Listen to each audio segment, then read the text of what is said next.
ብዙ ዋጋ ከፍለውበታል። የዛን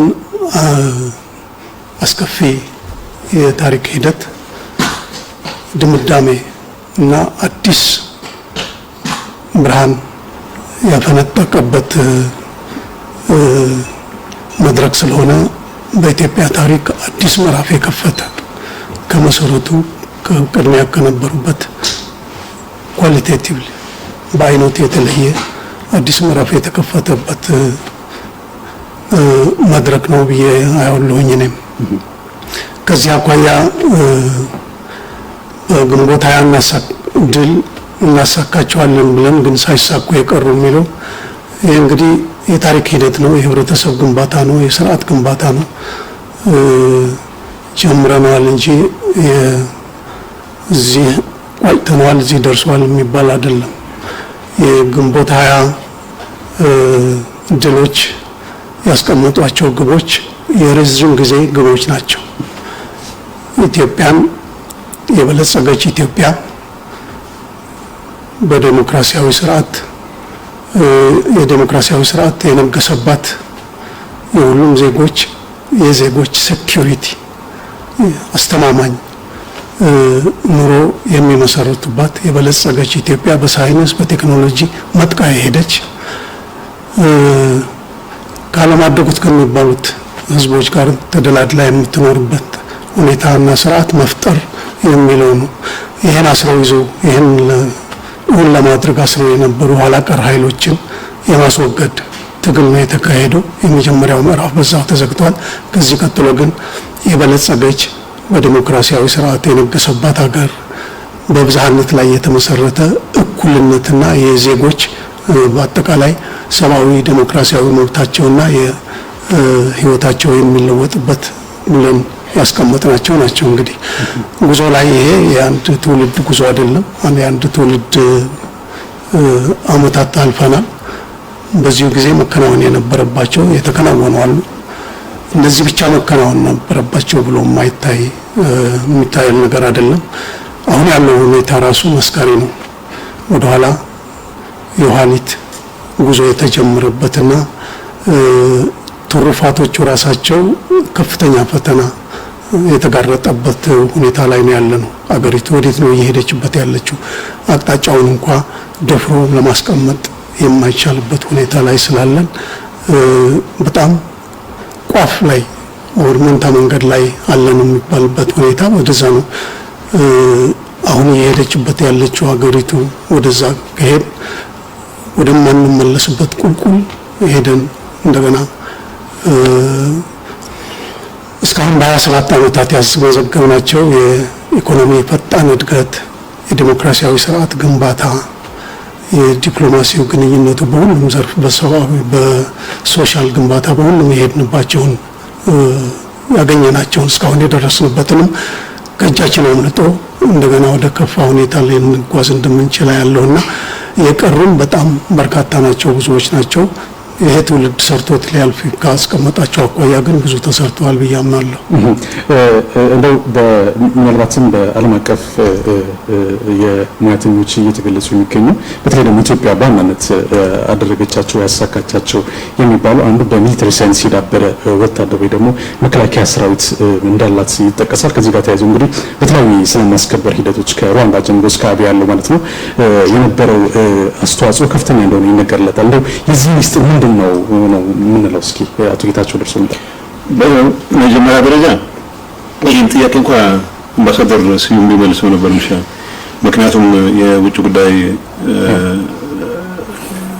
እና የብሔራዊ ደህንነት ፖሊሲ ግንቦት 20 ድል ከተጎናጸፍን በኋላ ከመጡት የሀገሪቱን በአፍሪካም ይሁን በዓለም አቀፍ ደረጃ ያላትን ሚና በደንብ አጉልተው ካወጡትና በለጸረ ደህንነት ትግላችንም ሆነ በኢኮኖሚ መስክ ላስገኘናቸው ድሎች እንደ አንድ መልካም አጋጣሚ የሚቆጠር የውጭ ጉዳይና ብሔራዊ ደህንነት ፖሊሲያችን በግልጽ ያስቀመጣቸው ነገሮች ናቸው። ስለዚህ ከነዚህ ፖሊሲው ከመውጣቱም ከአፈጻጸሙ አንፃር ረጅም ጊዜ ይሰራበት ከሆነ አንፃር እንዳልኩት አምባሳደር ሲሆን በዚህ ጉዳይ ላይ ሰፋ ያለ ነገር ሊናገር እንደሚችል ይገባኛል።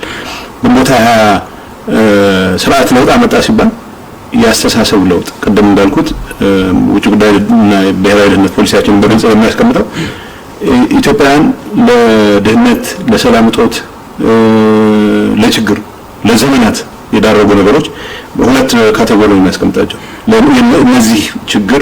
የነዚህ ሁሉ ችግር ምንጭ ብሎ የሚያስቀምጠው ደህንነትና ኋላቀርነታችን በአንድ በኩል ብዙነታችንን ማስተናገድ የሚችል ዲሞክራሲያዊ ስርዓት አለመኖሩ በሌላ በኩል ነው እንደ ሀገር የጸጥታ ቻሌንጆቻችን ከውጭ ይሁን ከቅርብ ሊኖሩ የሚችሉ የስጋት ምንጮቻችን በዋናነት በእነዚህ ቱን ቻሌንጆች ዙሪያ በእነዚህ መንታ ፈተናዎች ዙሪያ ነው ደህንነትና ኋላቀርነታችን የተጋላጭነታችን ምክንያት ነው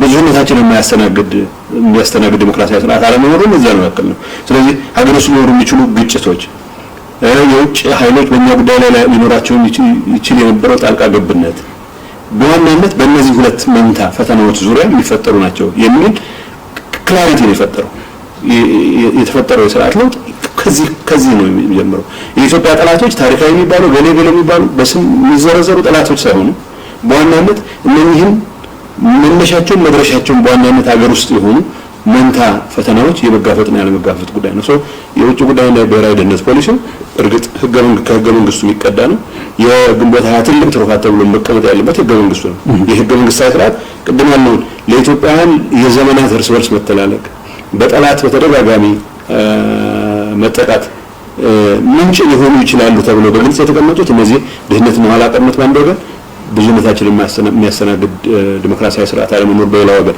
እነዚህን ሙሉ በሙሉ ለመፍታት የሚያስችል መሰረት ከማስቀመጥ አንፃር ትልቁ አቺቭመንት ትልቁ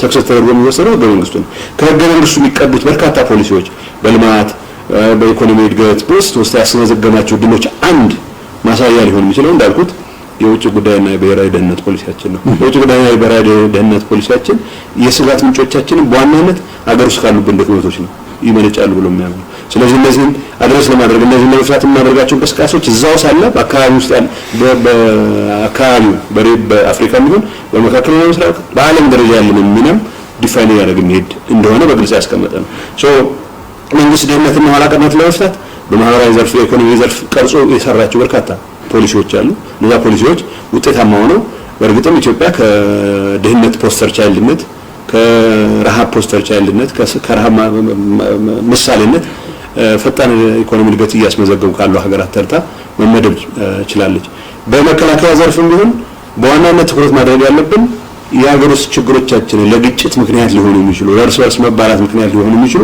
የተጠቃሚነት የፍትሃ ተጠቃሚነት የመሰረተ ልማት የማህበራዊ አገልግሎት መስፋፋት ወዘተ ጥያቄዎችን በመፍታት ላይ ትኩረት አድርገን መንቀሳቀስ መቻል አለብን እነዚህን ከፈታን ተጋላጭነታችን የዛን ያክል ይቀንሳል የውጭ ኃይሎች የሚባሉት በአንድ ወይም በሌላ መልኩ ኢትዮጵያ ጥቅማችን ትጎዳለች ብለው የሚያስቡ ኃይሎች በእኛ ጉዳይ ላይ ሊኖራቸው የሚችለው ጣልቃ ገብነት አጥፊነቱ የሚጨምረው የሚቀንሰውም እነዚህን የውስጥ ችግሮቻችንን ለመፍታት ካለን ዝግጁነትና ካለን ፈቃደኝነት ጋር ተያይዞ ነው የሚል ጠንካራ አቋም የነበረው ነው ስለዚህ ከመከላከያ አንፃር የተሰራው ስራ በዋናነት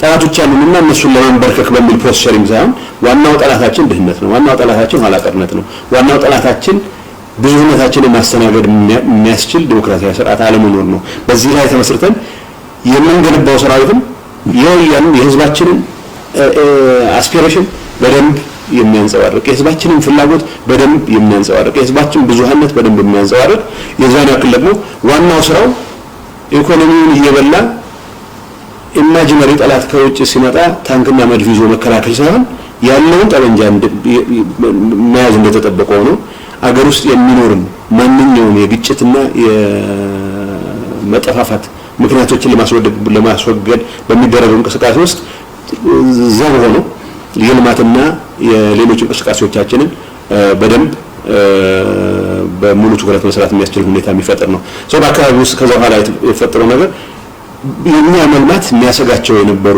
ጎረቤቶች ሳይቀር የኛ የቁጥራችን መብዛት የህዝባችን ቁጥር መብዛት እንደ ስጋት ሊወስዱ ይችላሉ የነበሩ ከዛ ፊትም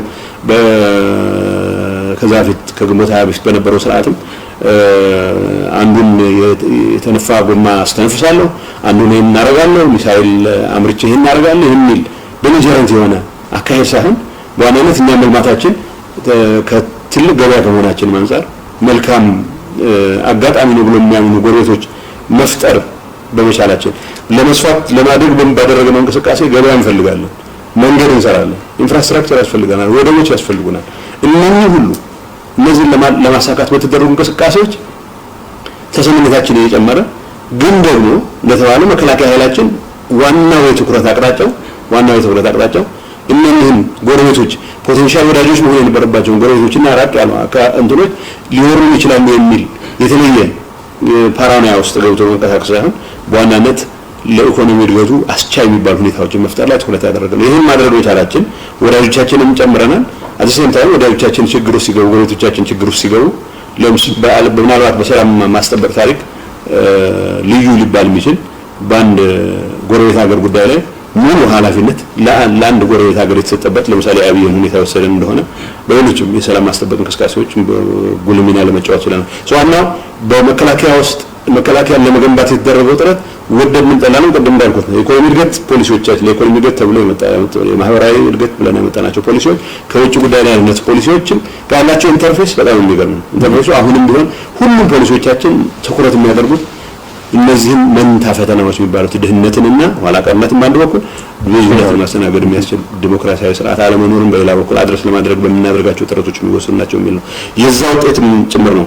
መከላከያ ኃይላችን ጥይት ተተኮሰ ብሎ ጥይት ለመተኮስ ይወራል ሳይሆን በተቻለ መጠን ለልማት የሚደረጉ እንቅስቃሴዎችን የሚያግዝ የህዝቦችን አስፒሬሽን ተረድቶ የህዝቦችን ጥያቄ ለመመለስ በሚደረጉ እንቅስቃሴዎች የሚተጋ ሰራዊት ነው መሆን ይቻላል። ይሄ ማለት ችግሮች አልነበሩም ማለት አይደለም። ቢያንስ ግን በዚህ ጉዳይ ላይ ትኩረት አድርገን መስራታችን በመጠኑ በሳይዙ ልክ ጦርነት እየፈለገ ጦርነት እያሸተተ ወንድነት አሳያለሁ ሱሪ አሳያለሁ የሚል ሳይሆን በዋናነት የጎረቤቶቻችን ሰላም የኛም ሰላም ነው፣ የጎረቤታችን መጠቀም የኛም መጠቀም ነው ብሎ የሚያምን አስተሳሰብ ያለው ኃይል ነው መገንባት የተቻለው። ከዛ በፊት በነበረው መንግስት ውስጥ የነበረው ቁጥር ያው ማንም ያውቃል።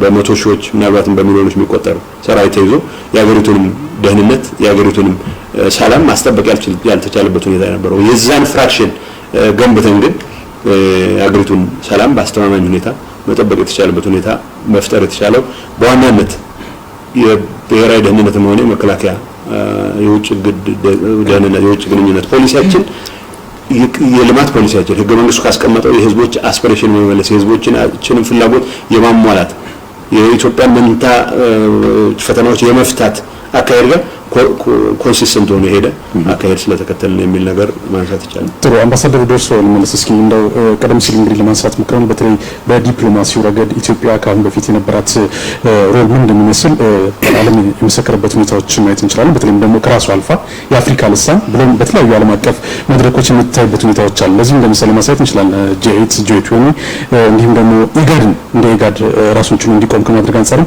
ከፍተኛ ስራዎች እንደተሰሩ የተለያዩ መረጃዎች ያመለክታሉ። እንደው የዚህ ሚስጥር ምንድነው የሚለው ነገር እስኪ እናንሳው አምባሳደር። የውጭ ግንኙነትና የብሔራዊ ወይም ሀገራዊ ደህንነት ፖሊሲና ስትራቴጂ መሰረት ከጌታቸው ብሎታል። መነሻው ህገ መንግስት ነው።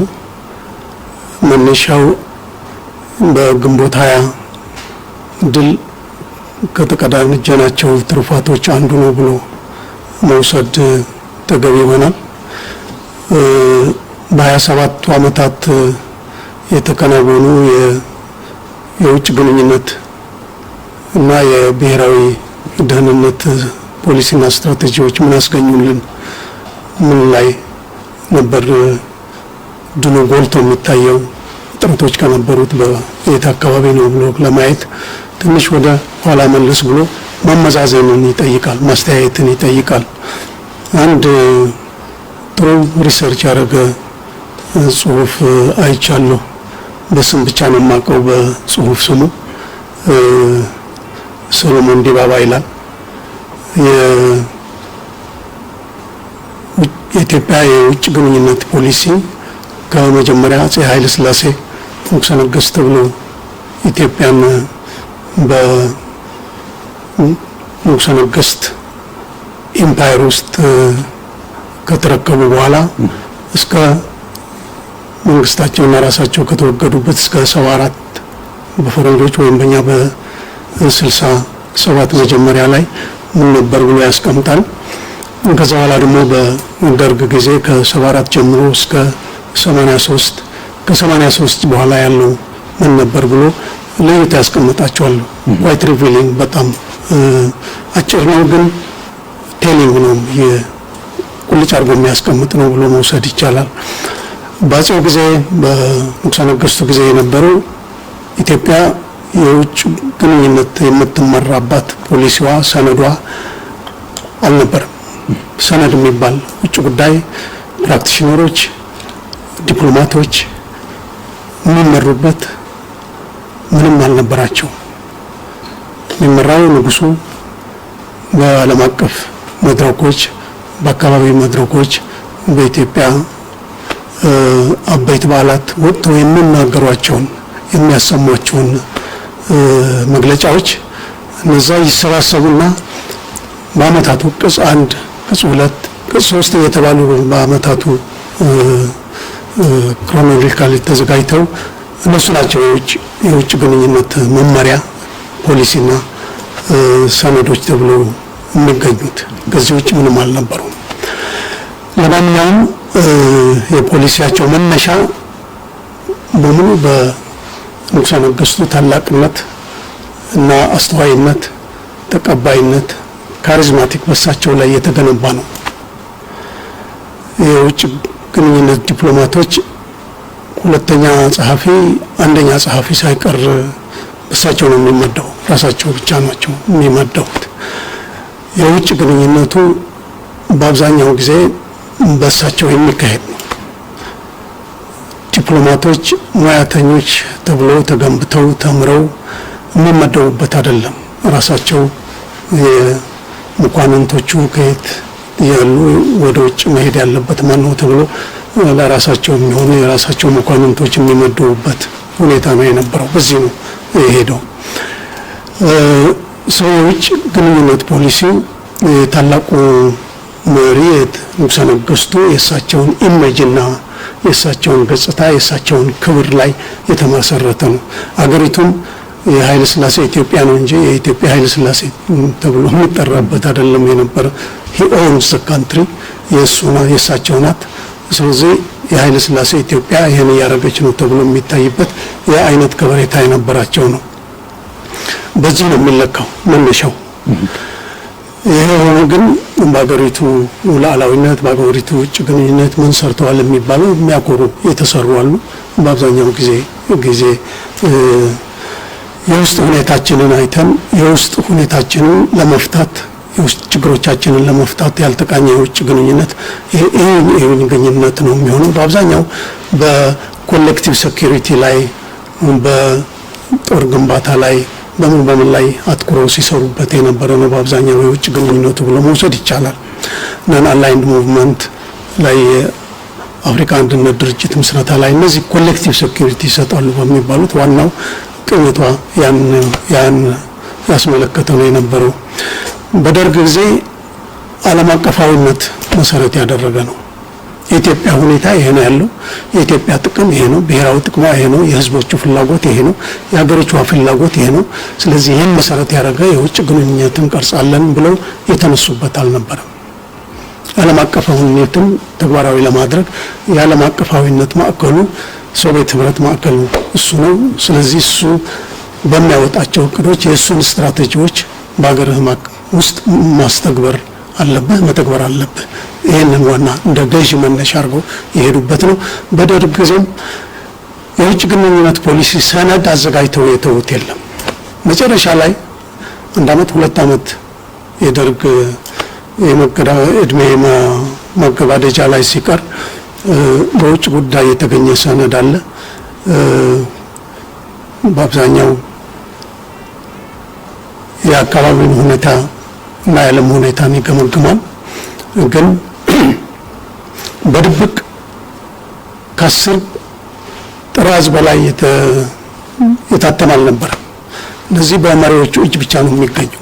ውጭ ጉዳይ ሚኒስቴር አንድ ዶክመንት አንድ ጥራዝ ነበረች። እሷን የያዟት ነፍሳቸው የማረውና አቶ ተስፋዬ መካሻ የሚባሉ የውጭ ጉዳይ የፖለቲካ አማካሪ ነበሩ። እሳቸው ቢሮ ተቆልፋ ነበር የምትቀመጠው። ማንም ያያት አልነበረም። ሰነዱ ላይ ነው አሁን በአርካይቭ የውጭ ጉዳይ ሚኒስቴር አለ ይታያል። ይሄኛው ኢትዮጵያ በጠላት የተከበበች በሊጀረንት ኃይሎች የከበቧት መፈናፈኛ ያጣች ሀገር ሲጅ ሜንታሊቲ የሚለው ሁሉም በዙሪያዋ ጠላት ነው። ምዕራቡ ዓለም በሙሉ ጠላት ነው ኤክሰፕት የተሰለፉበት ካምፕ የምስራቁ ካምፕ የፎርመር ሶቪየት ካምፕ ካልሆነ በስተቀር ሌላው በሙሉ ጠላት ነው ብሎ ፈርጆ ያስቀመጠ ነው። ይህም ብሎ ግን በሌላ በኩል ደግሞ ፒስፉል ኮኤግዚስተንስ ይላል። በሰላም አብሮ የመኖር የሚል አለ። በሰላም አብሮ የሚኖርበት ከጎረቤቶቹም ጋር አብሮ የሚኖርበት ሁኔታ ሳይፈጠር ነው ያለፈው። ይህ አይነቱ የውጭ ግንኙነት ይዛ ስትመራ የነበረች ሀገር ሰነድ የሚባልም ያልነበራት ነው። የግንቦት 20 ትርፋቱ የህገ መንግስቱ ላይ ተቀምረው በሙሉ የተቀመጡት እነሱ የፈጠሯቸው በርካታ በልማቱም ዘርፍ በውጭ ግንኙነትም በሰራዊትም በጸጥታውም በሁሉም በማህበራዊም በሁሉም ጉዳዮች ላይ ቁልጭ ያሉ የኢትዮጵያ ህዝብ የሀገሪቱ የወቅቱ እና የመጪው ጉዞ ፍላጎቶች ምንድናቸው የሚሉት መነሻ አድርገው ነው የተቀረጹት። የውጭ ጉዳይ ከግንቦት 20 በኋላ የመጀመሪያው ምርጫ 87 ላይ እንደተካሄደ አንድ ሰነድ አውጥቶ ነበር የውጭ ግንኙነት ፖሊሲ የሚል ያ ሰነድ ለ8 ዓመት አገልግሏል። የሽግግር ወቅቱ እንደተገባደደ ፖሊሲ የቀረጸ የውጭ ጉዳይ መስሪያ ቤት ብቻ ነበር። በካቢኔ የጸደቀ ነው። ሁሉም መስሪያ ቤቶች ሁሉም የተቋማት ከውጭ ጉዳይ ተምረናል ብለው ያዩበት ነው። ከሽግግር መንግስት በኋላ መንግስት ህገ መንግስቱ ከጸደቀ በኋላ ያንን መነሻ አድርጎ የጸደቀ ፖሊሲ ነው። ይሄ ለ8 ዓመት ተጓዝንበት። ከዛም በ95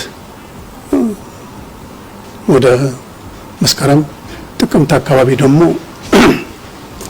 የኋለኛው ሁለተኛው ሰነድ የውጭ ግንኙነት እና የብሔራዊ ደህንነት ፖሊሲና ስትራቴጂዎች የሚል በሁለቱ መካከል ፋንዳሜንታል የሆኑ ልዩነቶች የሉትም። ግን የኋለኛው ቁልጭ አድርጎ እንደገና ያስቀምጣቸዋል። የመጀመሪያው ድህነት መዋጋት አለብን፣ ኢኮኖሚክ ዲፕሎማሲ ነው ይላል የመጀመሪያው። የኋለኛው ግን ድህነት ለማጥፋት ብቻ ሳይሆን ለህልውና ለሀገሪቱና ለህብረተሰቡ ህልውና አስጊ ሁኔታ ድህነት ነው። ድህነትን መዋጋት አለብን። በውጭ ግንኙነትም ይሁን በሰራዊትም ይሁን በፖለቲካው ይሁን በሁሉም ድህነትን ተላንጎ መኖር የማይቻልበት ደረጃ ላይ ደርሰናል። አሁን ያለው ህዝብ አሁን ያለው ትውልድ ድህነትን ተሸክሞ በሰላም መኖር የሚችል አይደለም። የሀገሪቱን እጣ ፈንታ የሚወስነው ከድህነት መላቀቅና ወደ ብልጽግና ጉዞ መግባታችንን በጭብጥ ማሳየት አለብን። ስለዚህ የውጭ ግንኙነቱና የብሔራዊ ደህንነቱም ስጋት የሚሆነው በዚህ ጉዳይ ነውና የውጭ ጉዳይም በዚህ ላይ ተመስርቶ መስራት አለበት የሚል ነው አንደኛው ትልቁ ልዩነት የመጀመሪያው ዶክመንትና የኋለኛው። ሁለተኛው የውጭ ግንኙነት ፖሊሲ በሚል ሰነዱ ለብቻ የውጭ ግንኙነት ራሱን ችሎ ብቻ የሚሄድ አድርጎ አስቀምጦት ነበር። የለም ብሔራዊ ደህንነት ስትራቴጂና ፖሊሲ ሁለቱም የተሳሰሩ ናቸው። ሁለቱም ተሳስረው ነው ማገልገል ያለባቸው ህብረተሰቡን የሀገሪቷን ብሔራዊ ጥቅሞችን ማስጠበቅ ከቻሉ ሁለቱ የተገናኘ ስለሆነ ሁለቱ ተሳስረው መታየት አለባቸው ብሎ የሚያስቀምጣቸው ናቸው።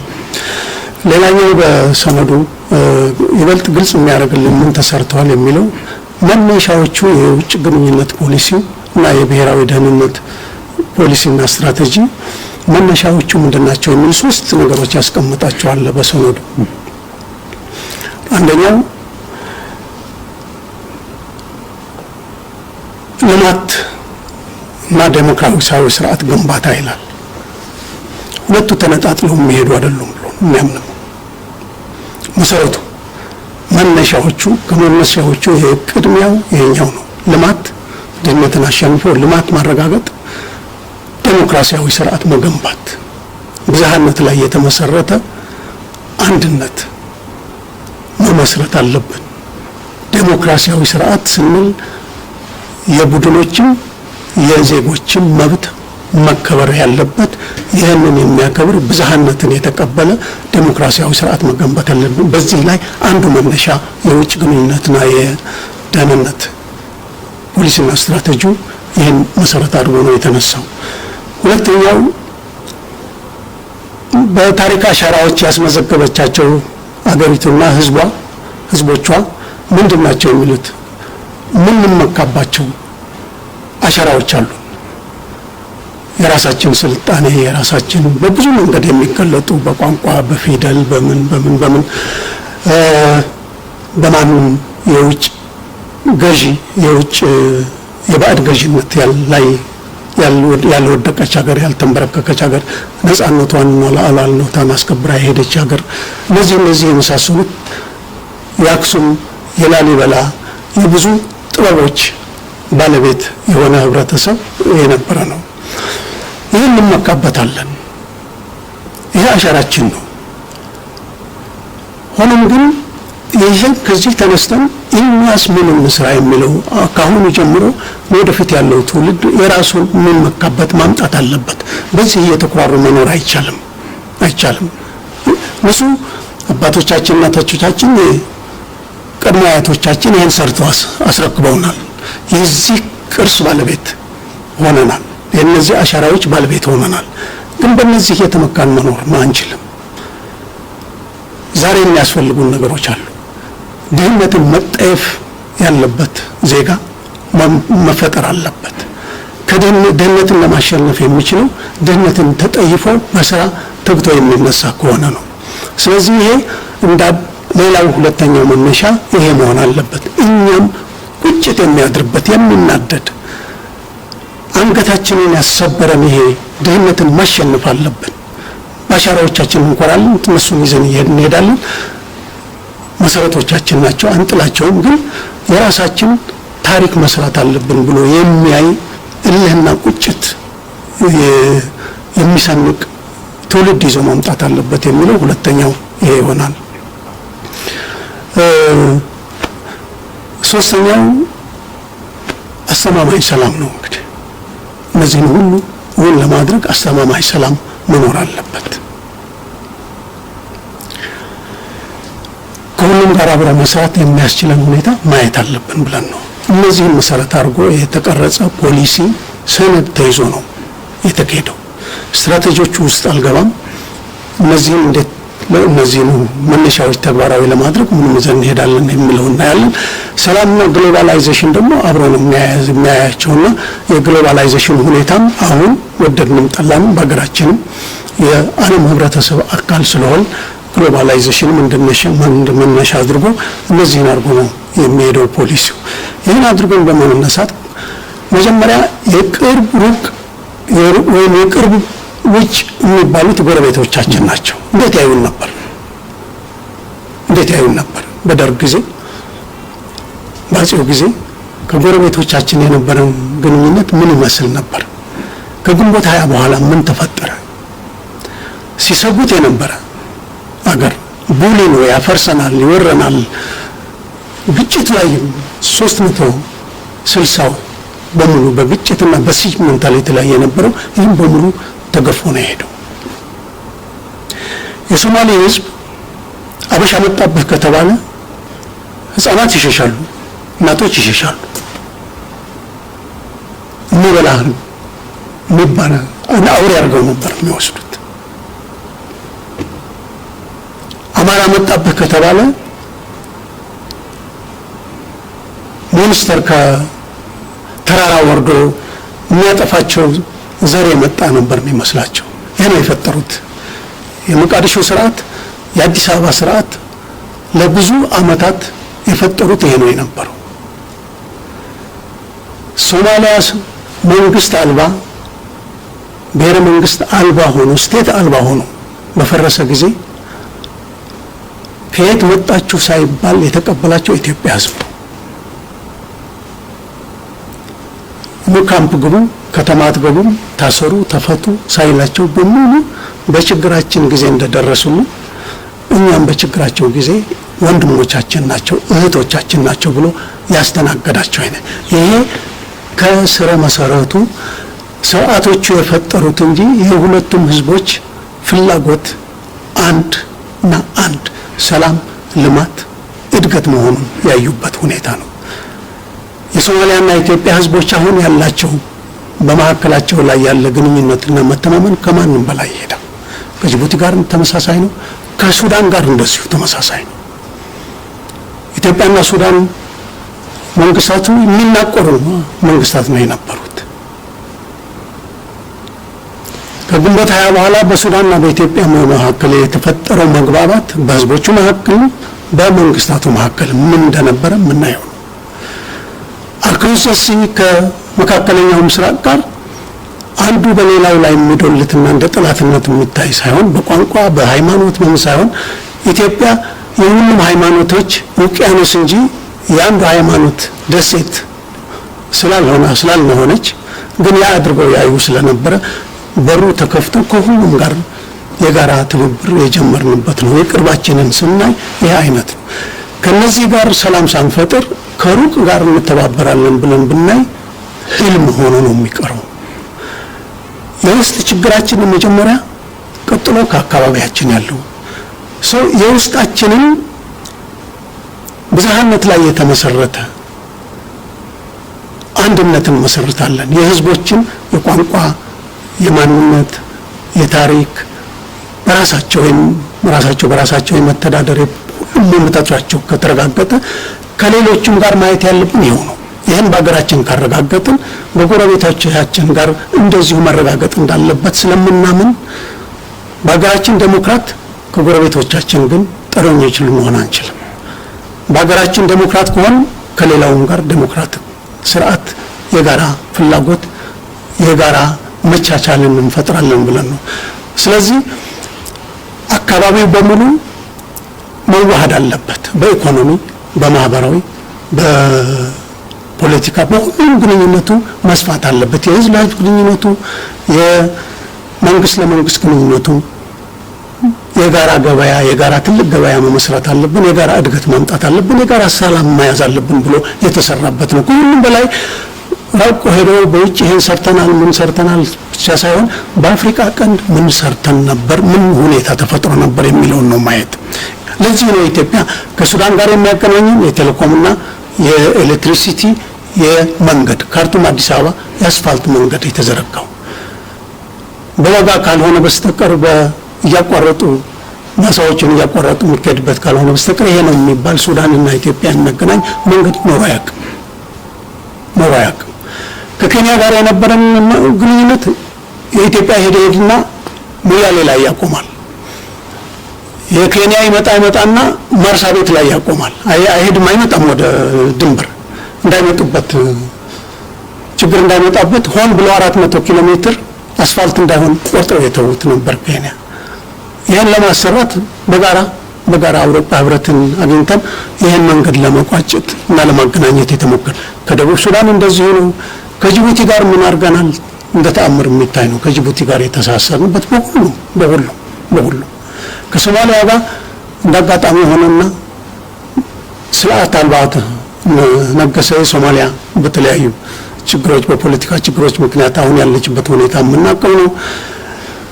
በጋራ ማደግና የጋራ ሰላም መገንባት በምንችልበት ወቅት ሶማሊያ ያጋጠማት የእርስ በርስ ጦርነት እና መበታተን የምናየው ነው።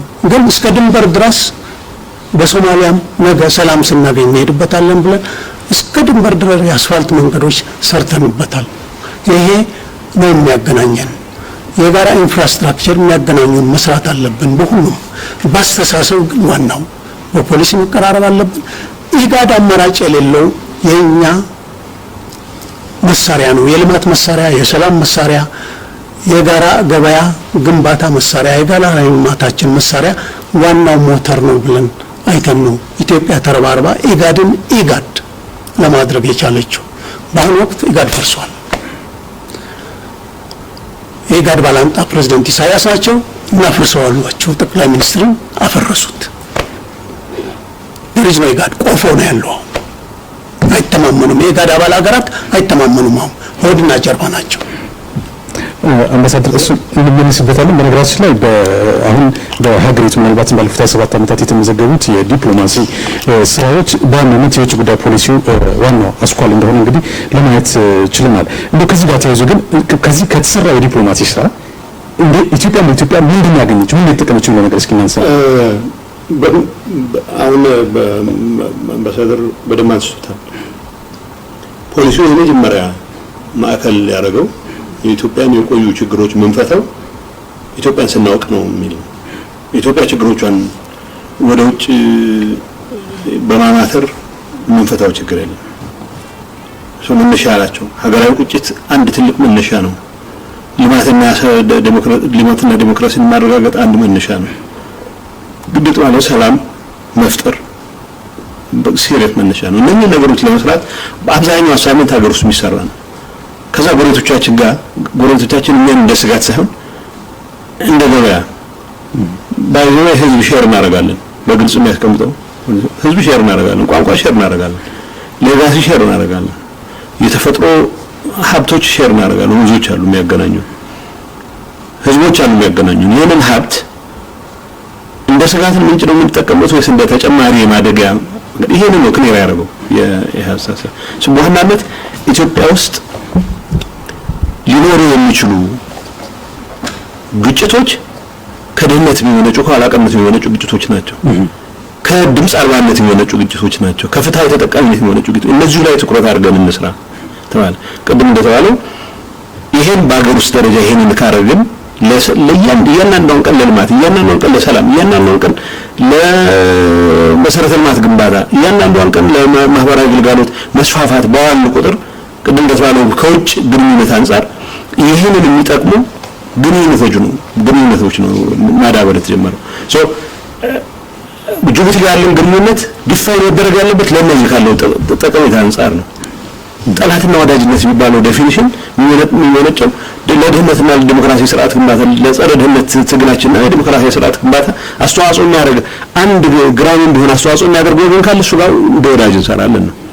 የመጀመሪያ ትኩረት ያደረገው አካባቢውን ነው። ቅድም እንደተባለው ሪቫይታላይዝ ይደረግ ኢጋድ ሲባል ኢጋድ የአንበጣና የበረሃ እንትን መከላከል ላይ ትኩረት አድርጎ ነበር የሚሰራው። አሁን ግን ቅድም ስሙ እንዳለው በእነዚህ መሰረታዊ የሚባሉ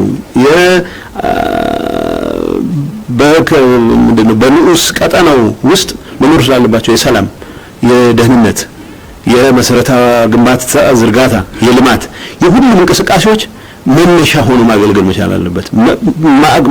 መድረክ ሆኖ ማገልገል መቻል አለበት የሚል ጠንካራ አቋም ይዛ ኢትዮጵያ በመንቀሳቀሷ ሁሉም ሀገሮች ኢትዮጵያን እንደ ስጋት የሚያዩበት ሁኔታ ተቀርፎ ጠንካራ ወዳጅነት መሰረት ጀምረበት እንደተባለው የኢንፍራስትራክቸር ዝርጋታ አለ።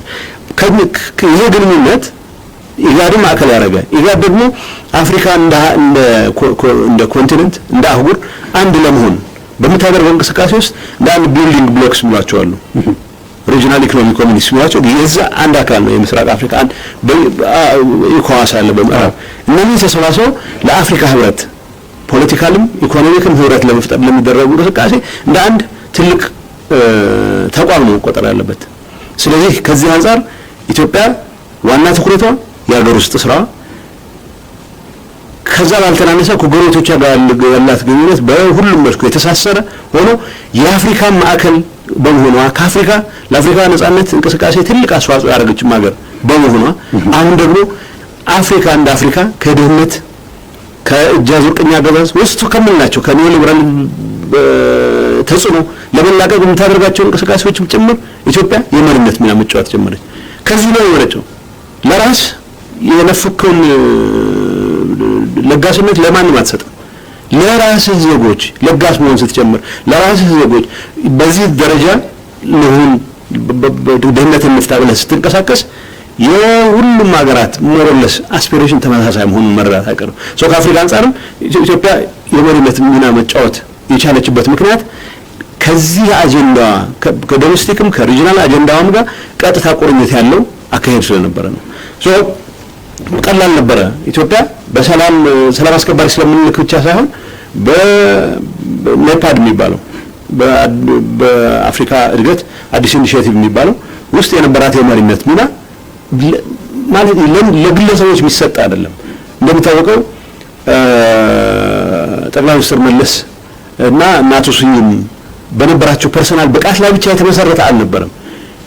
ኢጋድ ወክሎ ጠቅላይ ሚኒስትር መለስ ሲሄድ ወይ አፍሪካ ህብረትን ወክሎ ሊቀመንበር ስለነበረ አይደለም። የአፍሪካ ህብረት G8 ስብሰባ ላይ G20 ስብሰባ ላይ ሲሄድ ጠቅላይ ሚኒስትር መለስ ብቻ አይደለም፣ ጠቅላይ ሚኒስትር ኃይለማርያም መጨረሻ ላይ ይሄድ ነበር። የሚጠሩት በግል ብቃታቸው ብቻ ተደርጎ የሚወሰድ ከሆነ በጣም ስህተት ነው የሚሆነው። በተግባር የህዝብን ኑሮ መለወጥ ያስቻሉ ፖሊሲዎች ቀርጸው በተግባር ህዝብ ሊለወጥ እንደሚችል እርዳታ የለቀሙ በፓርቲ መደገስ ሳይሆን በሚታዩ ፖሊሲዎች ላይ ተመስርቶ የህዝቦችን ህይወት መለወጥ እንደሚቻል በተግባር ያረጋገጡ የሚሰብኩትን መኖር የቻሉ መሪዎች መሆናቸውን በተግባር ስላሳዩ። ስለዚህ G8 ድህነትን ለመፍታት እርዳታ እየሰጠን አልቻልንም ምንድነው የሚሉት የአፍሪካ ሀገሮችን በኩዊክ ጀምር we don't trust የኩዊክ ይላሉ። የከረሜላ ማስቀመጫውን ሰተን አናምናቸውም ነው የሚሉት። ዘራፊዎች ናቸው ነው የሚሉት። ሶ ነው መተጋገዝ ማለት ፓርትነርሺፕ እንደሆነና necessarily የአፍሪካ መንግስታት የማድረግ አቅም ልማት የመፈጸም አቅም እስከተጠናከረ ድረስ መልካም ለህዝቦቻቸው መልካም የሚሹ መንግስታት እስከኖሩ ድረስ እርዳታ በመምጣቱ እገዛ በመምጣቱ ብቻ ወደ ዘረፋ የሚገባት ምክንያት የለም ብሎ ሲንግል ሃንድሊ መሟገት የቻለ መንግስት መፍጠር ስለተቻለ ነው። ሶ የመድረኩ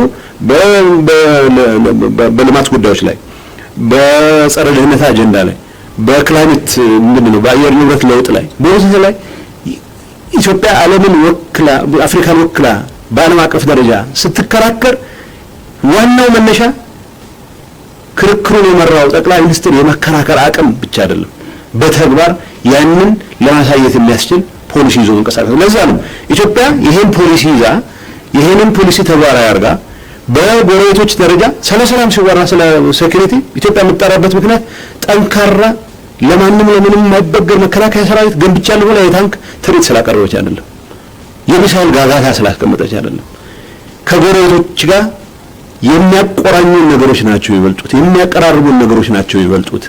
በእነዚህ ላይ ከሰራን የራሳችንን ሰላም እናስጠብቃለን፣ የአካባቢ ሰላም እናስጠብቃለን የሚል ግን ደግሞ ከሱ ጋር መሄድ ደግሞ ለልማት ስራችንም ለጸጥታ ሰላም ቅድም እንደተባለው መነሻውም ሰላምም ልማትም ዴሞክራሲም ማረጋገጥ እስከሆነ ድረስ የመከላከያ የደህንነት ፖሊሲያችን ስትራቴጂያችንም እሱን የመጥን ትኩረት አድርገን መንቀሳቀስ አለብን ይላል። ስለዚህ በስራስ በጸጥታ ዘርፍ በልማት ዘርፍ የነበረን ተሰሚነት የሚመነጨው ከነዚህ ግንቦት 20 ቅድም እንዳለው ከግንቦት 20 ጋር አያይዘን የመጣናቸው ስለሆነ እነዚህ መሰረት አድርገው ከተቀረጹ ፖሊሲዎች ስኬታማነት ነው የመነጨው።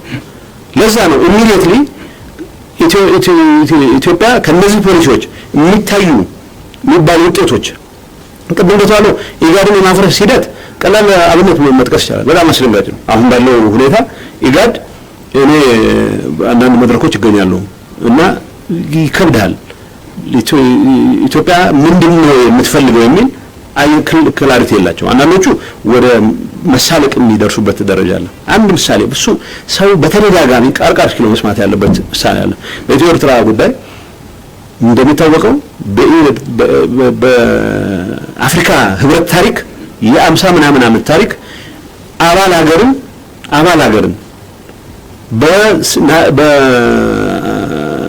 በዩናይትድ ኔሽንስ ሴኩሪቲ ካውንስል ደረጃ ማዕቀብ ይደረግባት ብሎ ጥሪ አድርጎ ያውቃል። ሞሮኮን እንኳን አገደ እንጂ ሞሮኮ ከሰሃራዊ ጋር በተያያዘ ሞሮኮን አግዶ ነው።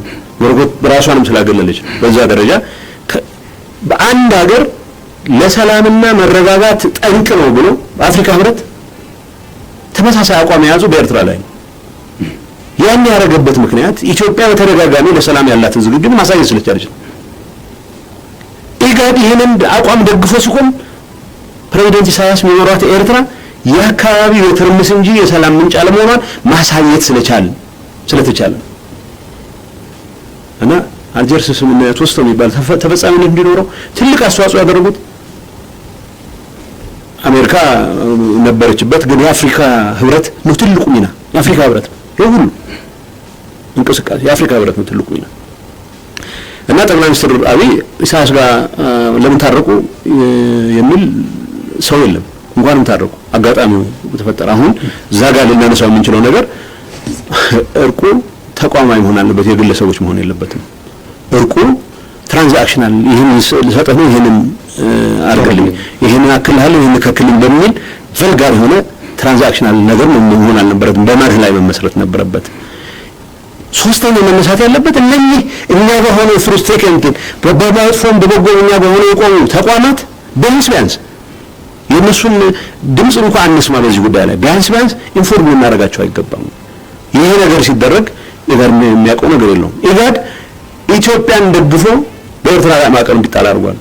አፍሪካ ህብረት ኢትዮጵያን ደግፎ በኤርትራ ላይ በታሪኩ አድርጎት ማዕቀብ እንዲደረግ በሙሉ ድምጽ ለተባበሩት ድርጅት ጸጥታ ምክር ጥያቄ አቅርቧል። ሶስት እንፈራረማለን ሲሉ ስምምነቱ የተደረገው የት ነው? ጀዳ የተደረገው። ጀዳ ሲደረግ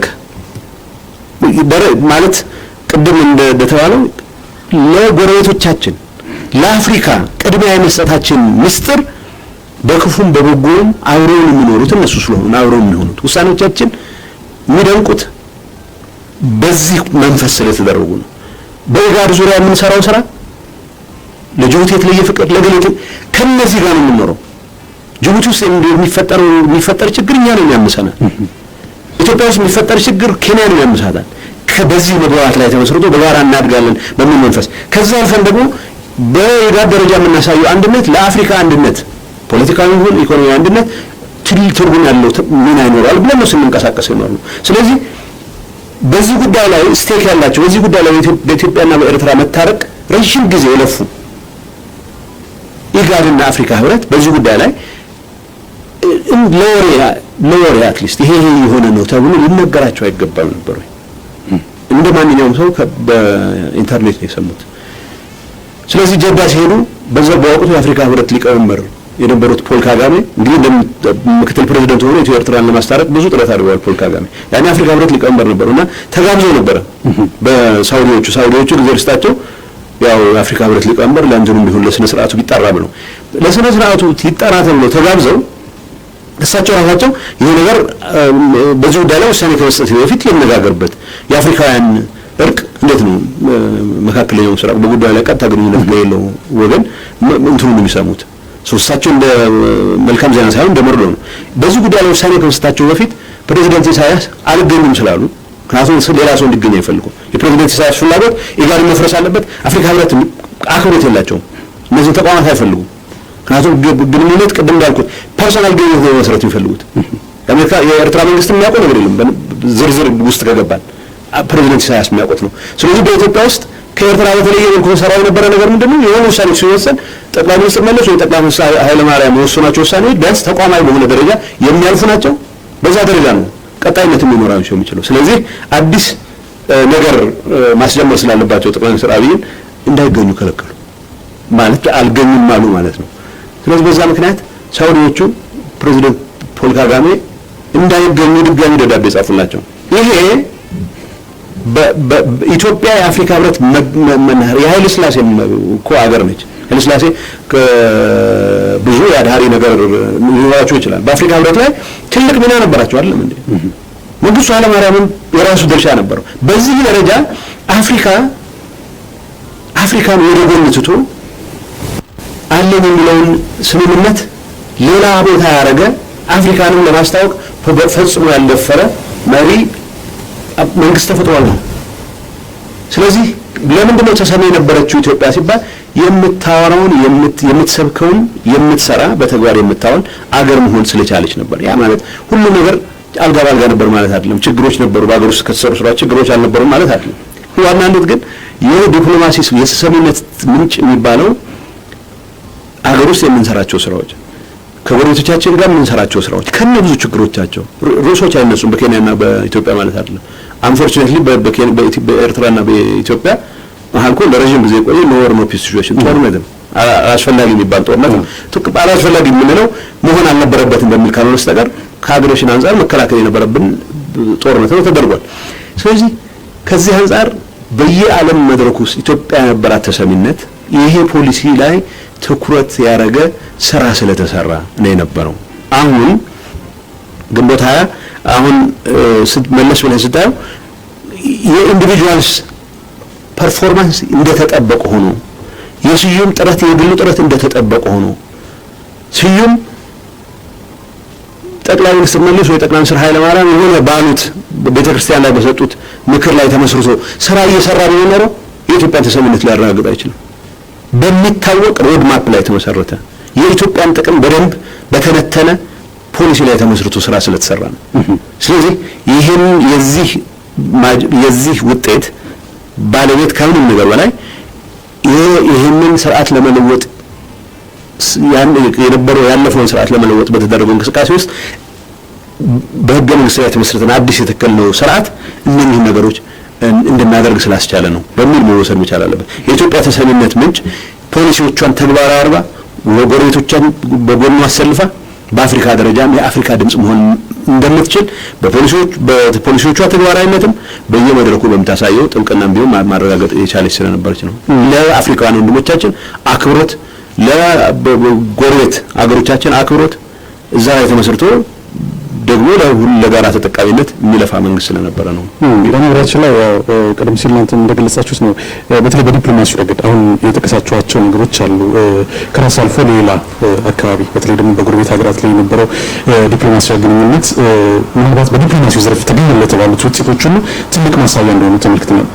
ነገር ግን አሁን ላይ እነዚህ ቀደም ሲል የተጠቀስናቸው የአፍሪካ መሪነት የኢጋድ መሪነት እንዲሁም በጂቲዩ የነበረው ይሄን አስተዋጽኦ አሁን እንዳልነበረ ሆኖ የት እንደገባ ሁሉ የምናፈቅድ ምናልባትም የኢትዮጵያ ጂቲዩ በዚህ መልኩ የምንመለከትበት ሁኔታዎችን እያየናልበት ሁኔታ እሱ ብቻ አይደለም። የሌሎች ሀገራት ጣልቃ ገብነት በኢትዮጵያ ላይ አሁን በስፋት እየተንሰራፋ ያለበት ሁኔታዎች ምናልባትም ቀደም ሲል አቶ ጌታቸው እንደገለጹት ለቤንችማርክ ቤንችማርክ ማንጠቀምባቸው ሀገራት እንደ ቤንችማርክ ይወሰድባቸው ያሉበት ሁኔታዎች አሉ። ኤርትራ ማሳያ ነው ስለላ ይሄ ከምን ምንጭ ነው? ምንድን ነው የቀደመው የዲፕሎማሲ ስኬት አሁን ላይ መደገም ያልቻለበት ምክንያት? በተለይ ባለፉት 2 ዓመታት ያለው ነገር ነው። እስኪ በአካባቢው እንዴት አካባቢው ተቀባይነት ያላገኘ ሀገር ሩቅ ሄዶ ውጤት ያለው ስራ ሊሰራ አይችልም። ተቀባይነት የሚያገኝ አይችልም። መሰረቱ መጀመሪያ ሀገሩ፣ ሁለተኛ በአካባቢው። በዚህ ነው የሚመዘነው አንድ ሀገር የውጭ ግንኙነትና የደህንነቱ ትስስሮቹና ዓላማዎቹ እነዚህን ካሰባሰባና ከነዚህ ጋር የሰመረ የጋራ የመኖር ለጋራ ሰላም፣ ለጋራ ልማት፣ ለጋራ ደህንነት ከቆሙ አቅም የሚፈጠረው የራስን ብቻ ሳይሆን የአካባቢው አቅም የራስህ አቅም ይሆናል። አንድ አብነት ላንሳ። ኢትዮጵያ እስከ ቅርብ ጊዜ የሰላም አስከባሪ ተልእኮ በማሰማራት በዓለም ደረጃ የመጀመሪያዋ ናት። አሁን ትልቁ ደረጃ የያዘች በቀዳሚ የተያዘች ሀገር ናት። እስካሁን አለሱ የለም አላውቅም። ቢያንስ ግን ከግንቦት 20 ድል እስከ አለፉት 2 ዓመታት በፊት ኢትዮጵያ በመጀመሪያ ትልቅ የሰላም አስከባሪ ኃይል ያሰማራች ሀገር ናት። ድሮ በህንዶች፣ በፓኪስታን፣ በባንግላዴሽ፣ በአፍሪካ ጋና፣ ናይጄሪያ፣ ኬንያ ነበር የሚታወቁበት። ቦስኒያ ሄርዜጎቪና ሰላም አስከባሪ እንድንልክ ተጠይቀን ነበር፣ አልሄድንም። ኢራቅ እንድንሄድ ተጠይቀን ነበር እንድንልክ ሰላም አስከባሪ ኃይል፣ አልሄድንም። አፍጋኒስታን እንድንልክ ተጠይቀን ነበር፣ አላክንም። ለምን? የጥንቷ ኢትዮጵያ ኮሪያ ድረስ ሄዳለች። ምንድነው የመራቸው? ጌታቸው አስቀምጧል። ሮድ ማፕ አለው። የኢትዮጵያ ፎሬን ፖሊሲ ወይ የውጭ ግንኙነትና የደህንነት ፖሊሲና ስትራቴጂ ሮድ ማፕ አለው። ለማለት አይደለም እንሄደው እዛ አካባቢ የበለጠ ሚና ሊጫወቱ የሚችሉ ሌሎች አሉ የመጀመሪያው ራሳችን የሀገራችንን ህልውናና እድገት ቀጥሎ የአካባቢያችን አህጉራችን ሁሉም የኢትዮጵያ የሰላም ተልእኮች ሶማሊያ ነው ደቡብ ሱዳን ነው ሱዳን ነው ብሩንዲ ነው ሩዋንዳ ነው ላይቤሪያ ነው ከአፍሪካ ውጭ አንልክም ነው ናቸው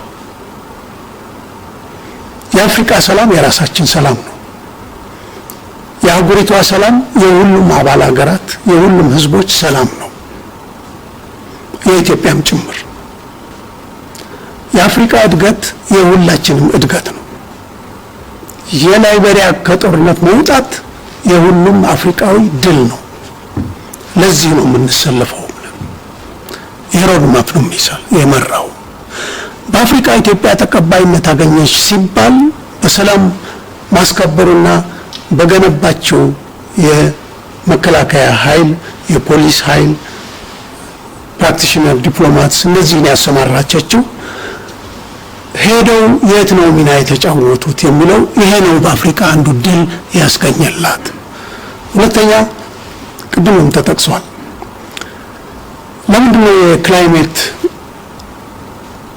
የአየር መዛባትን የዓለም ትልቅ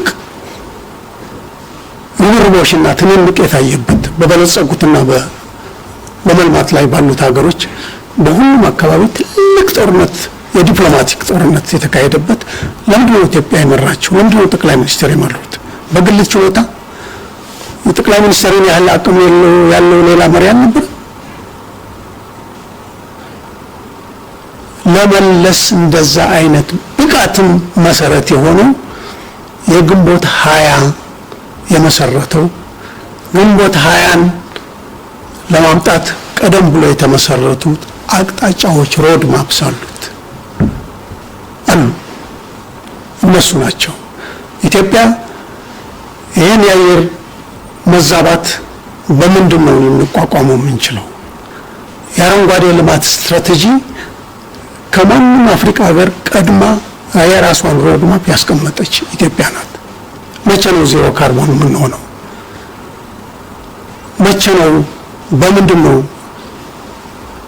አየርን የማይበክል የካርቦን ልቀትን የሚቀንስ ምንድነው መጠቀም ያለብን የኤሌክትሪክ ኃይል የትራንስፖርታችን አገሪቱን መልሶ በደን ለመሸፈን ምን ማድረግ አለብን ልማቱን ለማቀላጠፍ ህዝባችንን በዚሁ ማሰለፍ ያለብን እንዴት ነው ልማታችንን በዚሁ መሄድ ያለብን የሚል ቀርጻ አጋሮቿ ጋር ሆና በጋራ ተወያይታ ተቀብለውት ሁላችንም አስተዋጽኦ እናደርግበታለን ይሄ የኢትዮጵያ እድገት ፈር ቀዳጅ ነው ትክክለኛ ነው ብሎ የተቀበሉት በዚሁ ነው በኢትዮጵያ ፕራክቲሽነርስ እዚህ ያሉ መቀሌ ያሉ ዶክተር ተወልደ ብርሃን ገብረ እግዚአብሔር ሳውዝ አፍሪካ ለመበተን ትንሽ ቀርቶት የኢትዮጵያ ፕራክቲሽነርስ የኢትዮጵያ ሳይንቲስቶች ሳይቀሩ ጎልተው የወጡበትና የአፍሪካን አቋም ይዘው የመጎቱበት ነው ይሄ ነው ለኢትዮጵያ ለአፍሪካ ስፖክስ ፐርሰን እንድትሆን የአፍሪካን አህጉር ወክላ ባለም መድረኮች ተዋናይ እንድትሆን ያደረጓት እንደዚህ አይነቶቹ ናቸው በፍላጎት በምኞት ብቻ ሳይሆን በተግባር እየሰራች ባሳየቻቸው በአገሪቱ ውስጥ የገነባቸውን ተቋምና የያዘቻቸውን አቅጣጫዎች የልማትና የህብረተሰብ ግንባታ የሀገር ግንባታ በአገሪቱና በአካባቢው መስራት የተጀመሩት ከዚህ አልፎ ከሁሉም የኢትዮጵያ ጠላት ማን ነው በዚህ ወቅት የውጭ ግንኙነትና የደህንነት ፖሊሲና ስትራቴጂያችን ያስቀምጠው ትልቅ የማዕዘን ድንጋይ አለ የኢትዮጵያ ጠላት ማን ነው ኢትዮጵያ ጠላት ደህንነት ነው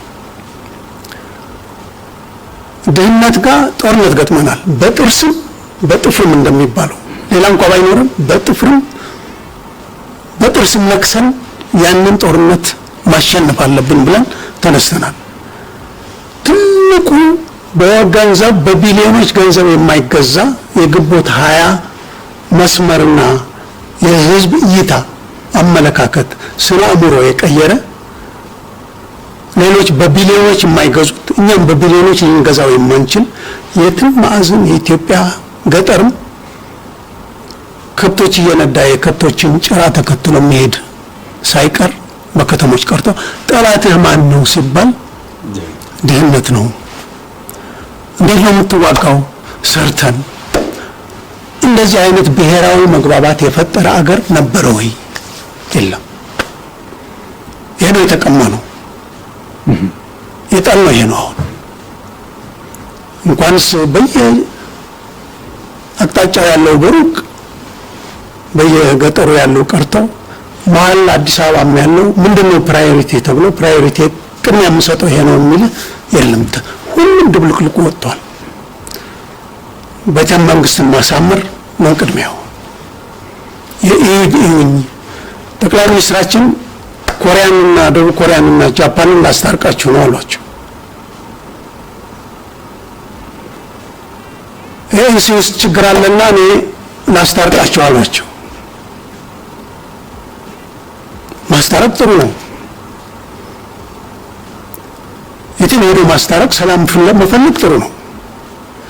ምንድነው የጠቅላይ ሚኒስትሩና የኢትዮጵያ ሊቨሬጅ ቻይና ማነው ደቡብ ኮሪያንና ጃፓንን ለማስታረቅ ምን ሊቨሬጅ አለኝ ብሎ ራስን መመዘን ይጠይቃል።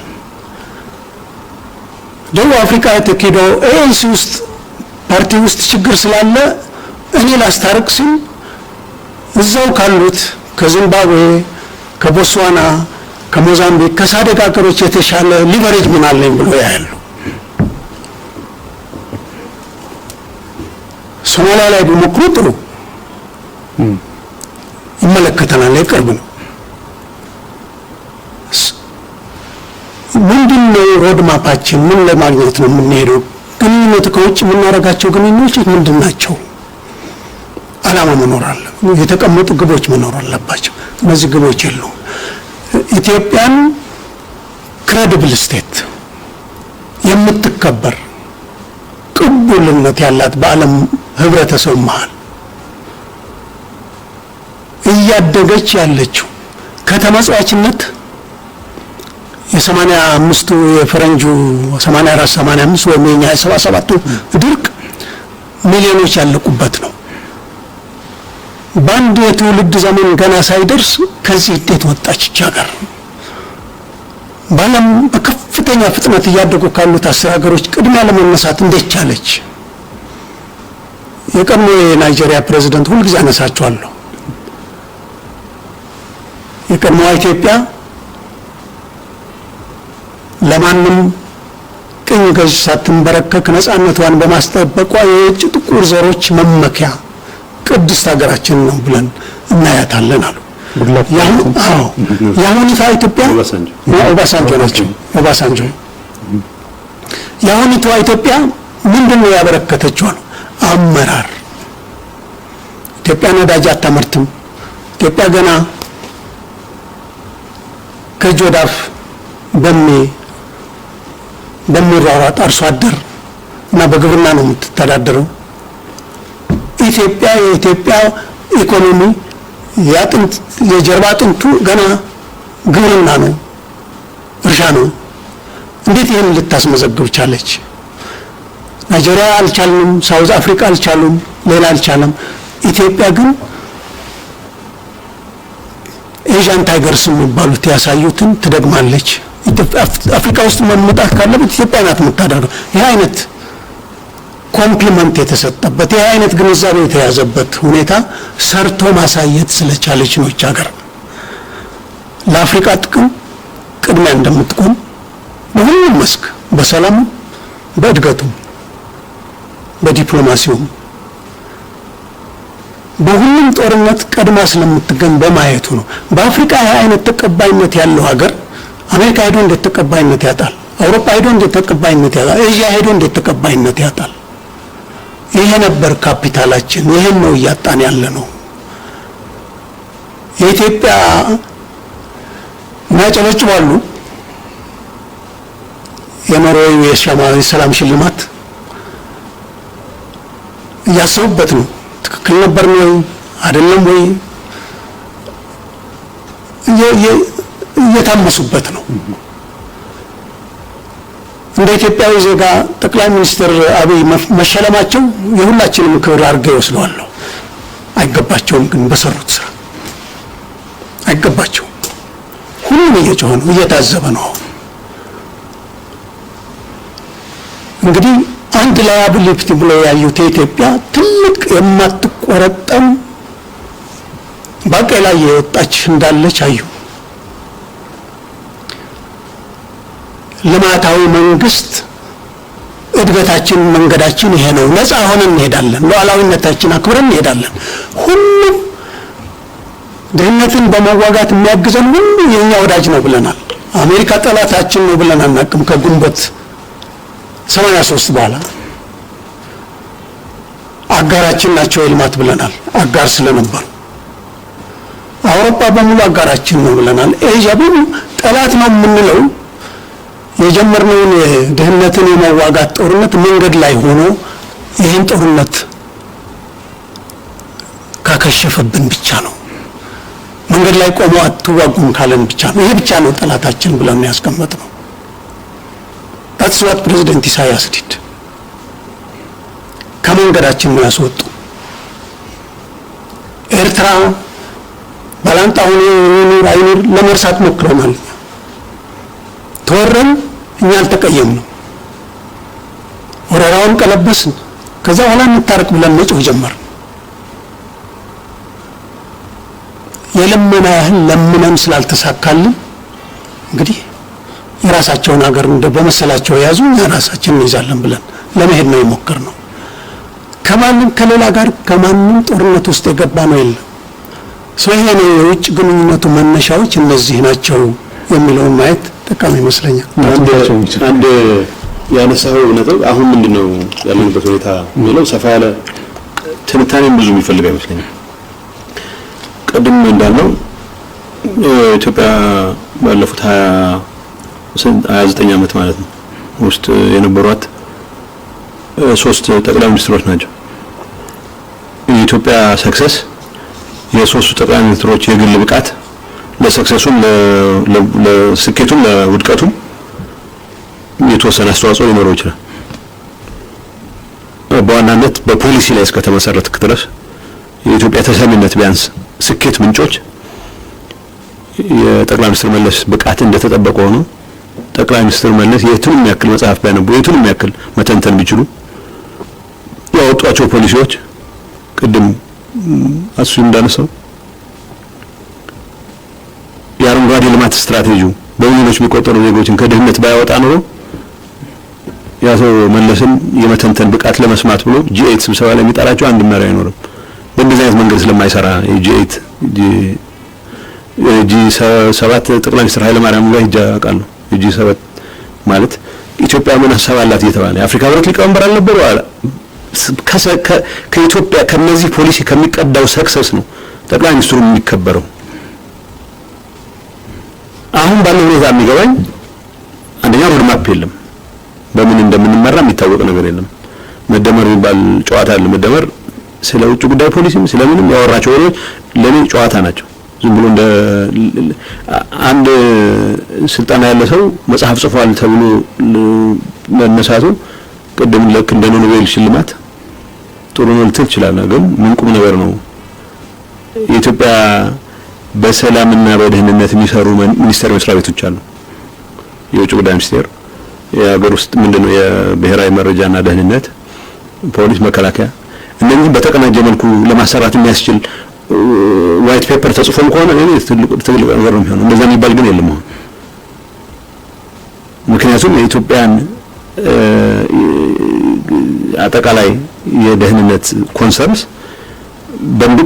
ጥሩ ሲነርጂ ፈጥረህ ነው እንትን የምትለው። መደመር በዚህ መልኩ እንኳን ሊቀርብ የሚችል ነገር አይደለም። አንደኛ መደመር የሚባለውን ሐሳብ የልማታዊ ዲሞክራሲያዊ አስተሳሰብ ግንቦት 20 ያመጣልን ድሎች ብለን እንደመነሻ ያልናቸው መስመሮች አስተሳሰቦችን ኔጌት ከማድረግ ነው የሚጀምረው። እነሱን ለመቃወም የሚያስችል ምንም አይነት ሰብስታንስ ሳይኖርህ እነሱን በመቃወም ነው የሚጀምረው። ለምሳሌ ጠላት የሚባል አያስፈልግም፣ ወዳጆች አንድ የሚያነሱት ከውጭ ጉዳይ እንትን አንፃር የድሮ የውጭ ጉዳይ ግንኙነትና ብሔራዊ ደህንነት ፖሊሲና ስትራቴጂ አገሮችን ይጠቅሳል ይላል። እዛ ውስጥ አገሮችን ይጠቅሳል ከኢትዮጵያ ጋር ሬሌቫንስ ካለው ድረስ እነኛ ሀገሮች ጋር ያለን ግንኙነት መመሰል አለበት እንደ ማሳያ የሚያመጣቸው ሀገሮች አሉ። ቀደም አምባሳደር እንዳነሳው እገሌ ጠላት ነው የሚለው የልማት አጋሮቻችን ነው የሚለው የልማት አጋሮቻችን ድህነትን ለመታገል የምናደርገው እንቅስቃሴ ውስጥ 10 ግራም 100 ግራም የሚያዋጡ እስከሆነ ድረስ እሱን እንጠቀማለን አሟጠን እንጠቀማለን። ግን ሉዓላዊነታችንን አስይዘን አይደለም። ኢህአዴግ የመራው ጠቅላይ ሚኒስትር መለስ የመራው መንግስት እርዳታ ለመቀበል ሲባል እጅ የሚጠመዘዝበትን እድል ፈቅዶ አያውቅም። እርዳታችሁ መቅረት ይችላል። ይሄን እኔ ምለው አይደለም ማንንም የሚመሰክረው ነው። ወርልድ ክላስ ሰዎች ነው የሚያምኑበትን ይሰራሉ የማያምኑበትን አያደርጉም ብሎ ነው የሚመሰክረው። ምክንያቱም ያቶ መለስ ስራ በዋናነት ድፍረታቸው የሆነቸው ክሊር ካረጉት ወረቀት ነው ዲፋይን ካረጉት ጠላት ነው። ድህነትን ለመዋጋት እስከጠቀመኝ ድረስ ይሄን ቀጫጫ ገበሬ በሩን ያማከራሉ አሉ። እንደዚህ አይነት ነገር ሲገጥመኝ አንድ ቀጫጫ ገበሬ እንደዚህ አይነት ችግር ሲገጥመው እንደዚህ አይነት ኢንጀስቲስ ሲገጥመው ምን ይመልሳል ብዬ ዛሬ መልሱን ማገኘው ነው የሚሉት ታቸው የነዚህ ቀጫጫ ገበሬዎች ህይወት ለመታደግ የተቀረጹ ፖሊሲዎች ናቸው አካሄድን የሚወስኑት። የውጭ ጉዳይ ፖሊሲያችንም ከነዚህ አስተሳሰቦች የሚመነጭ ነው የነበረው። ከዩናይትድ አረብ ኤሚሬትስ ጋር ያለን ወዳጅነት ትርጉም የሚኖረው የነዚህ ቀጫጫ ገበሬዎች ህይወት የነዚህ አዳፋ ልብስ የለበሱ እናቶች ህይወት ከመቀየር አንፃር ብቻ ነው ዲፋይን መደረጋል።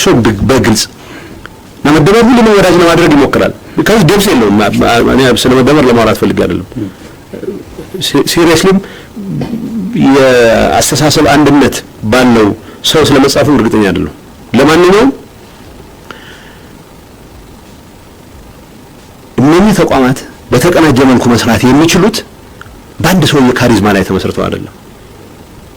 የተቋቋሙለትን ዓላማ በሚገባ የሚረዱ ከሆነ ነው። ለዛ ነው ስለ ፖሊሲዎች ስናወራ ኢንተርፌስ አላቸው።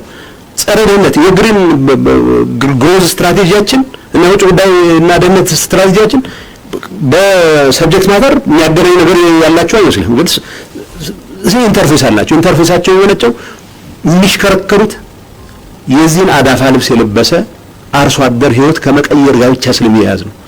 ይሄ ነው መነሻውም መድረሻውም። አሁን ፖሊሲ ይባላል ነው የለንም።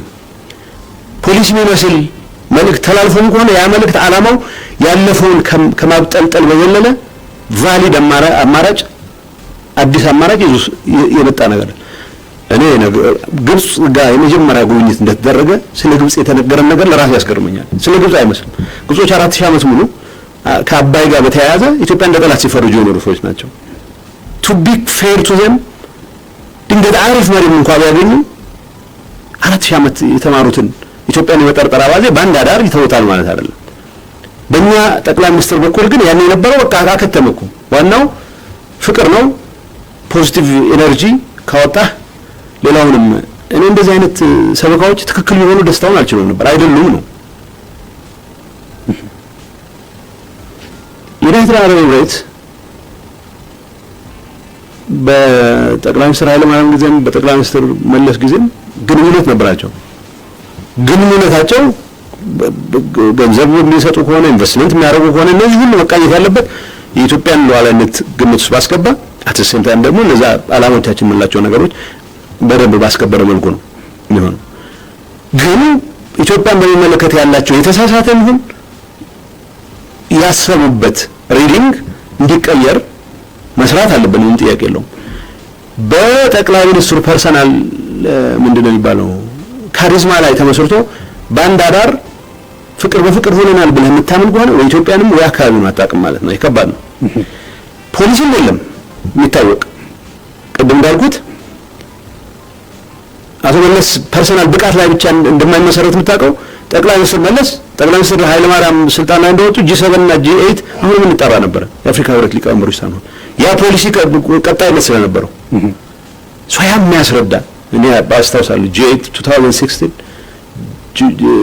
ሰኔ 1 ቀን ስብሰባ ነበር በአጋጣሚ ከሳቸው ጋር የገቡት በጸጥታና በአውድ ግሪን ጉዳይ የጂ7 መሪዎች አሉ ያኔ ራሻ እንድትወጣ ተደርጓል ጂ7 ተብሎ ከሰው መሪዎች መሃል የኢትዮጵያ መሪ ፕሬዝዳንት ኦባማ ናቸው ቼር የሚያደርጉት ፕሬዝዳንት ኦባማና አንጌላ መርከል የኢትዮጵያ መሪ በሁለቱ ጉዳዮች ላይ ሰፋ ያለ ማብራሪያ እንዲሰጡናል ማለት ወር ኮርት ኦፍ ጋርድ ተዘጋጅተናል የነዚህ ምብዛ በዛን ሰዓት የኛ ያኔ የነበረው ጠቅላይ ሚኒስትር አይ ምን እንደምን ግራ ገባኝ ነው አይችሉም ኦሬዲ ፖሊሲ አለ ፕራክቲስ አለ የሚባል ነገር አይጠፋም እዛ መድረኮች ላይ የምንጠራ የነበረው በተግባር ማሳየት የሚያስችለን ፖሊሲ ቀርጸን ተግባራዊ ማድረግ ስለቻለን ነው ያ አንድ ነገር ነው አሁን ፖሊሲው የለም ሁለተኛ ደግሞ ብቃቱ ኑር አይኑር ሳይታወቅ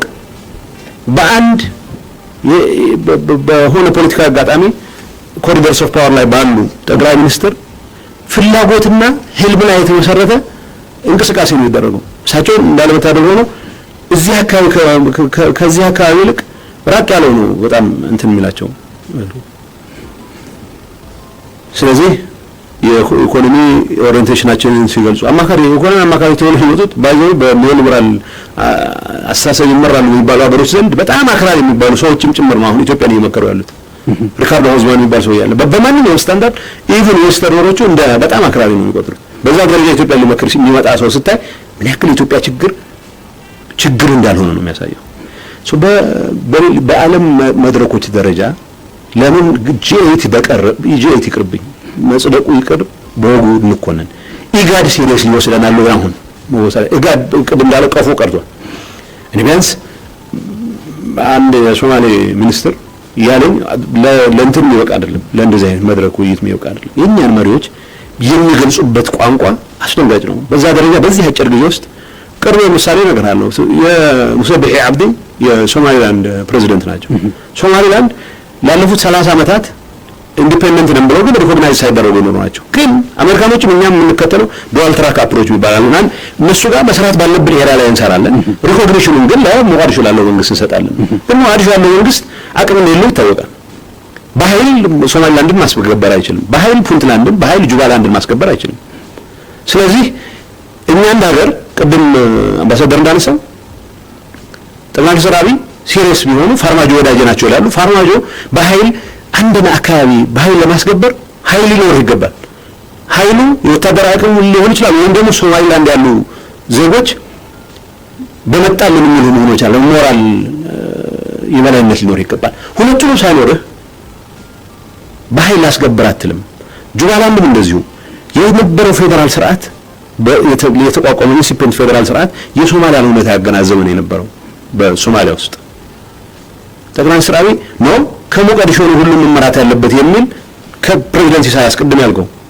ከፕሬዝዳንት ኢሳያስ መማር ካለበት ምንም ነገር አለ መማር ነው የሚሆነው እንጂ በዚህ ጉዳይ ከፕሬዝዳንት ኢሳያስ የምትማረው ነገር አይኖርም ብዙ ትምህርት እየተወሰደ እንዳለው ማየት ይቻላል ምንም እሱ ያሳዝናል ለማንኛውም ይሄንን እንደማድረግ ጠቅላይ ሚኒስትር አብይ ሰራዊት ልከዋል ኮማንዶ ልከዋል ጁባላንድ አህመድ ማዶቤ አስሮ ለመምጣት አልተሳካም በኢትዮጵያ መከላከያ ታሪክ የጎረቤት ሀገር ጉዳይ ውስጥ ገብቶ ሰው አስሮ ይመጣል ብሎ ኮማንዶ የላከ ኃይል ይህ ብቻ ነው አሳዛኝ ነው ፋርማጆ የሶማሊያው ፕሬዝዳንት ፍቅር አይደለም የሚሰጡ ዝም ብሎ አራዶች ነው ለፉገራ ወንድሜ ሊልሁ ይችላል እንደዚህ አይነቱ ባልመሰለ መንገድ ሙሰቢህ አብዲ 30 አመት ነፃ ነኝ የምትናገር እየመራ ከሞቃዲሾ በቤት ታሪክ አለ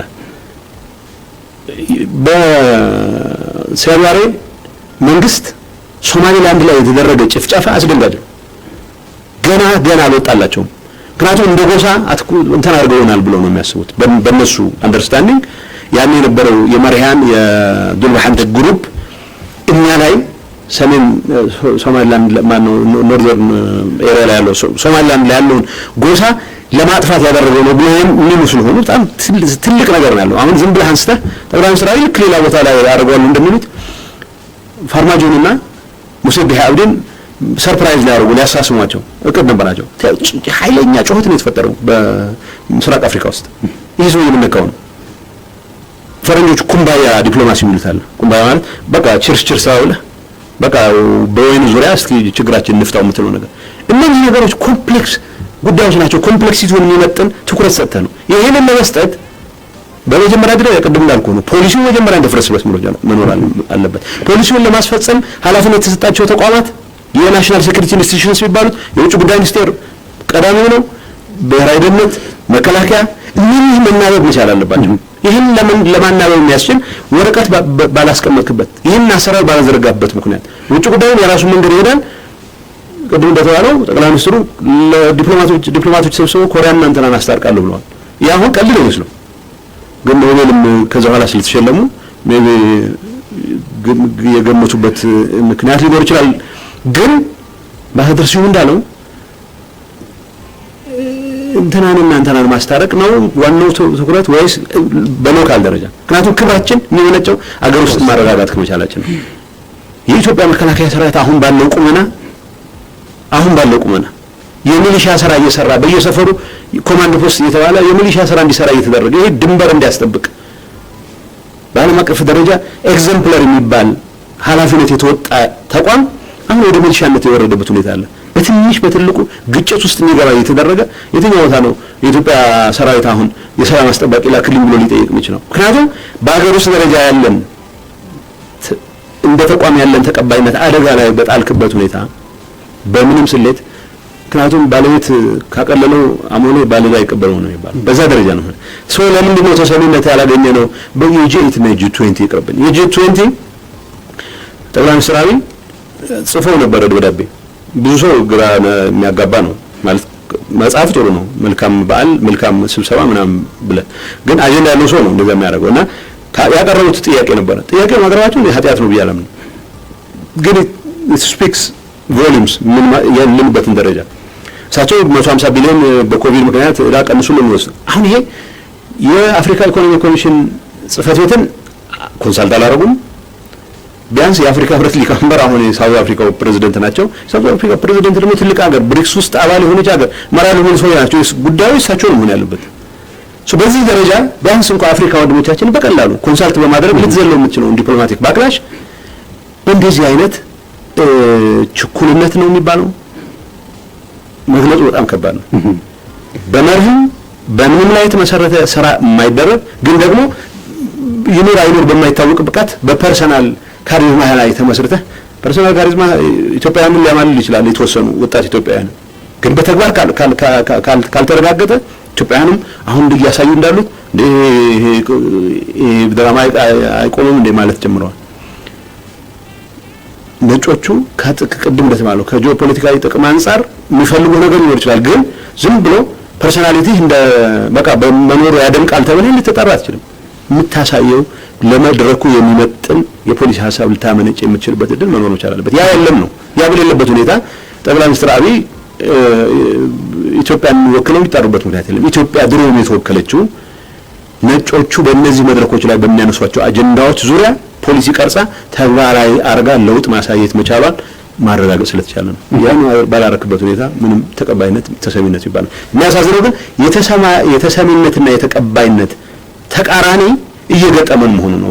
በሪጅኑ ሳይቀር በዚህ ሪጅኑ ሳይቀር የምናደርጋቸው በጣም አማቸርሽ የሆኑ እንቅስቃሴዎች የብዙ ጎረቤቶቻችንንም ምንድነው ጸጉር እያስቆሙ መሆኑ ነው የሚያሳስበኝ እንጂ ተሰሚነትማ ያው እንደ ጽድቅ ነው። ጽድቁ ይቅር በወጉ እንኮነ ጥሩ። ምናልባት ከዚህ ጋር ተያይዞ እንድነው የፈለኩት በዲፕሎማሲው ረገድ